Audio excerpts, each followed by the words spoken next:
Hi guys, today I'll be looking at a game between Magnus Carlsen with the white pieces, who was still the world champion at the time, versus Ehsan Ghaem Maghami, an Iranian grandmaster with the black pieces.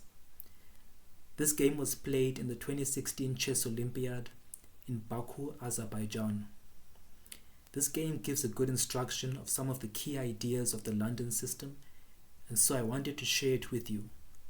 It starts with d4, d5, knight to f3, knight to f6, bishop to f4, e6, e3, and bishop to d6. Here Magnus retreats his bishop to g3 so he can recapture with the h-pawn if black decides to trade dark squared bishops.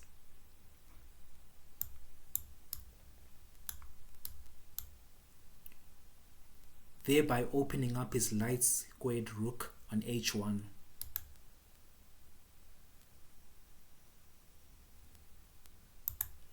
Which could become a key attacker if black decides to castle kingside.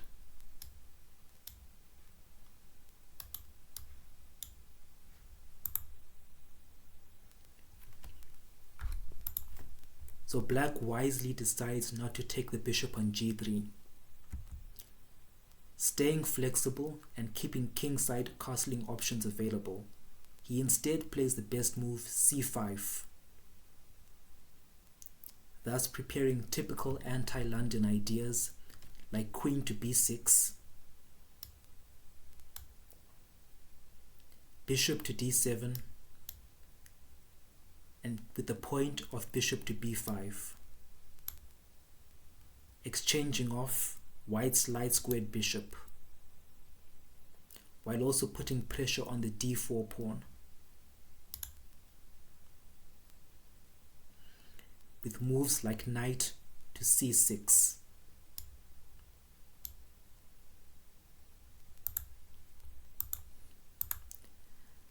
And thus preventing white from getting his ideal London setup. So Magnus responds with c3, further supporting the d4 pawn and also keeping the option of queen to c2 available, keeping threads alive on the h-file. In the event of bishop takes on g3, opening up the light squared rook, like we already mentioned before. Now black plays knight to c6,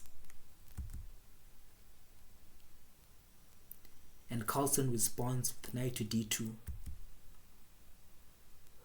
covering the center e4 square and supporting moves like knight to e5. e5 being an important square in the London. White then plays a bit of a questionable move in my humble opinion by exchanging on g3, opening up the h-file. This gives Carlsen a clear line of attack on the h-file, and it also makes castling for black on both the king side and the queen side unattractive. The computer gives white a slight edge. Queen to d6, bishop to b5. Here Magnus wants to place his f3 knight on the e5 square in the center, and wants to prevent black from capturing the e5 knight with his c6 knight. He also wants to prevent black from playing the pawn to e5 themselves.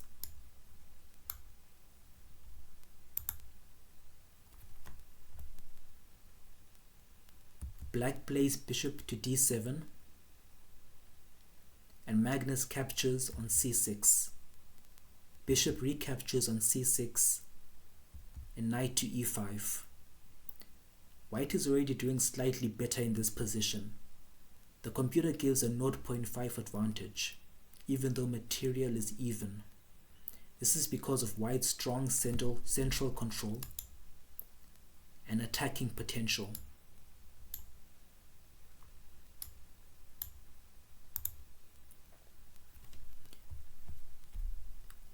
Black plays queen to c7, guarding the f7 square in the event of queen to b3 or f3 moves.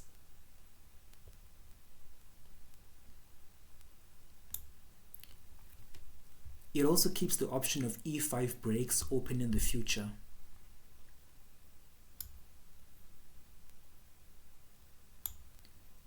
If white's knight on e5 is ever dislodged.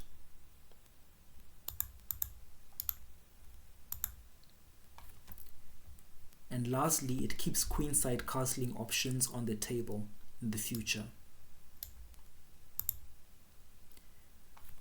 So Carlsen plays queen to f3,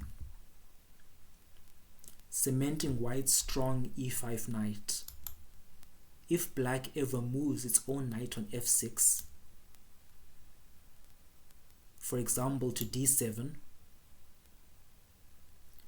to try and get rid of white's e5 knight, that won't work very well with white's check on f7. White is also preparing to centralize its queen with queen to f4, with potential g-pawn advances in the future to chase away black's knight on f6. Here I think white should have just, or rather black should have just castled queenside.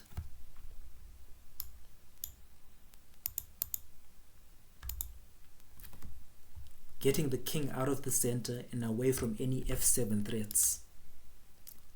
And the engine agrees with me. But black was probably afraid of a pawn storm on the queen side.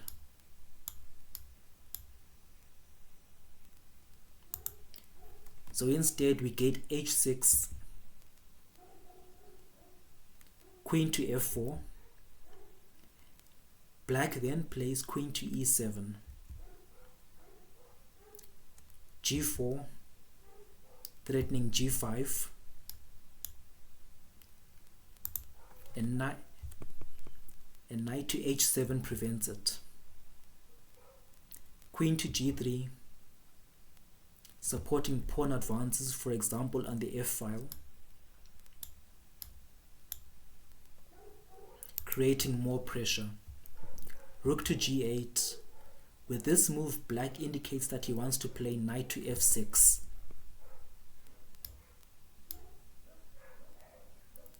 However, in doing so, he gives up castling rights on the king side. Magnus castles and prepares to open up the position, now that black's king is still stuck in the center.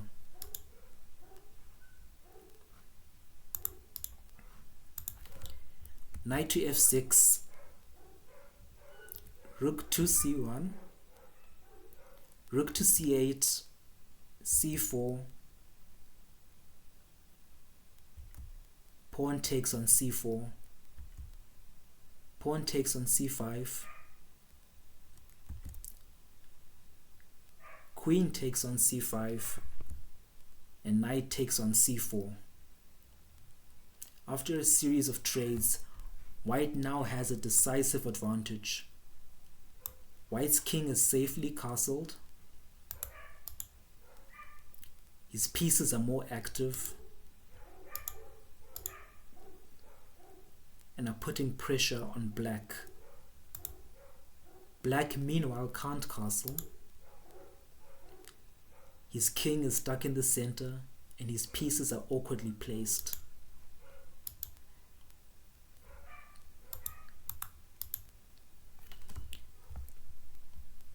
Stuck defending all of his weaknesses. White is now threatening knight to f7.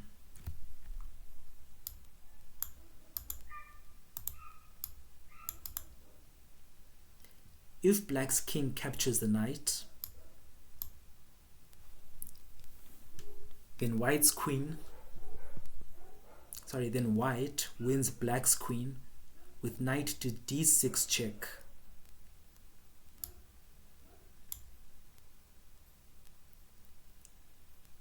And rook to c5.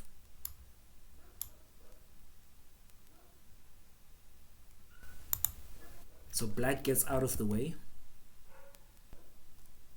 But here, white can still take on f7, winning a pawn and potentially the queen if black is not careful with a similar tactic. King captures on f7. White's knight gives a check on e5 and wins the queen.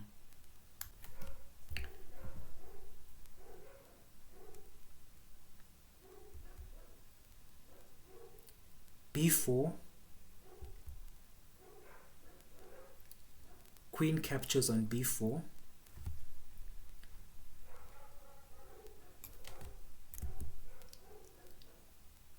And knight to d3. Here Magnus, instead of capturing on f7, winning a pawn, he instead makes a very Magnus style decision. Despite the fact that he has a decisive advantage, he decides to get rid of queens completely by moving his knight to d3, forcing a queen exchange.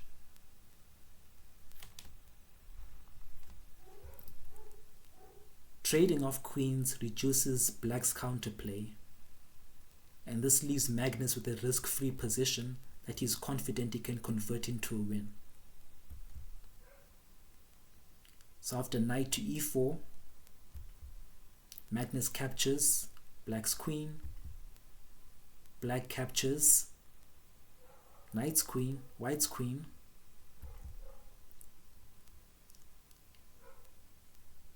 and bishop to b5. Bishop to b5 was black's final mistake. Black thought he was winning white's knight. He was pinning white's knight, but this just allows a rook sack on f7.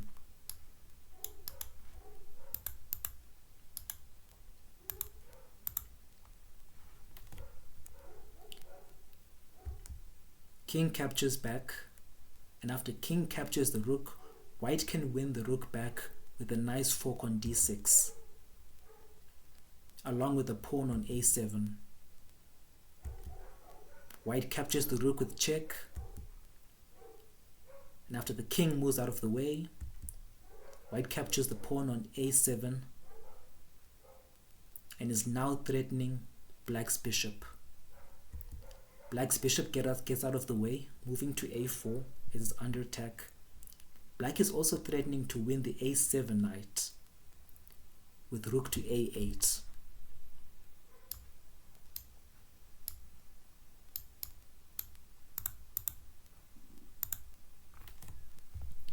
But Magnus moves his knight to d3. And it's in this position that black decides to call it a day and resigns.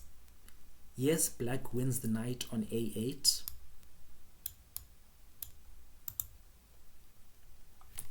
But white wins the bishop with a fork.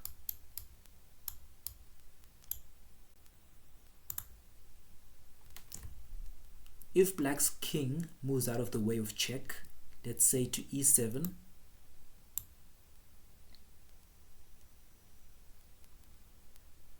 the white knight still attacks the bishop, and there's nowhere for it to go.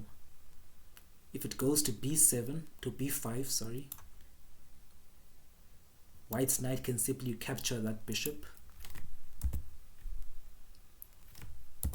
If the bishop instead goes to d7, white's knight can still capture the bishop.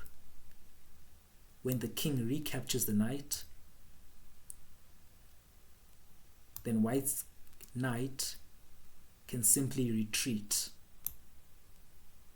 to b5.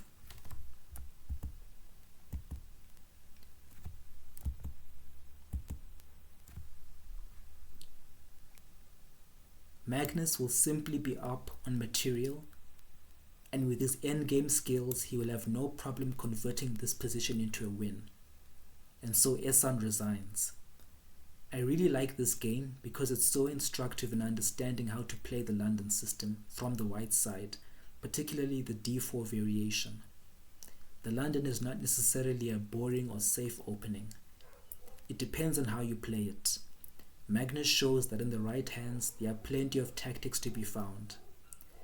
This game also highlights the key ideas of the London system, namely controlling the e5 square, restricting black's central breaks, keeping white's king safety flexible, and gradually building an attack with all your pieces, either on the king side or the queen side, until the opponent's position collapses. If you like this video, please like, subscribe, and turn on notifications so you don't miss another episode. Thank you, take care, and bye.